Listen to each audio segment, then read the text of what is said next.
చూడండి మా పొట్లకాయ పాదు అలా అలా అలా పాక్కుంటూ వెళ్ళిపోయింది. ఆ పైన 2 కాయలు వచ్చాయి. ఇప్పుడు ఆ 2 కాయలు కోసి మీకు చూపిస్తాను. చూడండి ఎంత ఇగో ఇక్కడ వేసాను పాదు. అలా అలా అలా అలా అలా పాక్కుంటూ అంత పైకి వెళ్ళిపోయింది. ఆ పైన ఉన్నాయి. ఇప్పుడు ఆ పాదునంతా కిందకి లాగి ఆ 2 పొట్లకాయలు కొయ్యాలి ఇప్పుడు నేను. చూడండి నేను పొట్లకాయ పాదుని పొట్లకాయ పాదుని లాగేసాను. లాగితే 2 పొట్లకాయలు దొరికాయి నాకు. ఇప్పుడు ఈ పొట్లకాయలు కోసి వేపుడు చేసి చూపిస్తాను మీకు. చూడండి ఎంత బాగున్నాయో.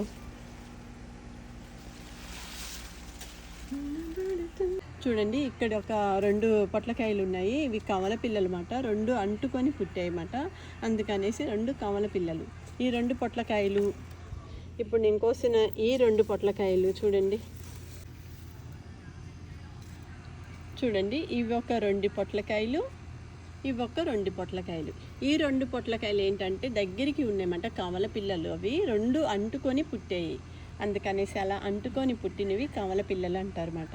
ఆ 2 పొట్లకాయలు ఈ 2 పొట్లకాయలు కోసేసి ఒకరోజు వేపుడు చేసి ఒకరోజు కూటు చేసి చూపిస్తాను మీకు. చూడండి ఎంత బాగా వచ్చాయో. ఈసారి బాగానే వచ్చాయి వెజిటబుల్స్ అన్నీ.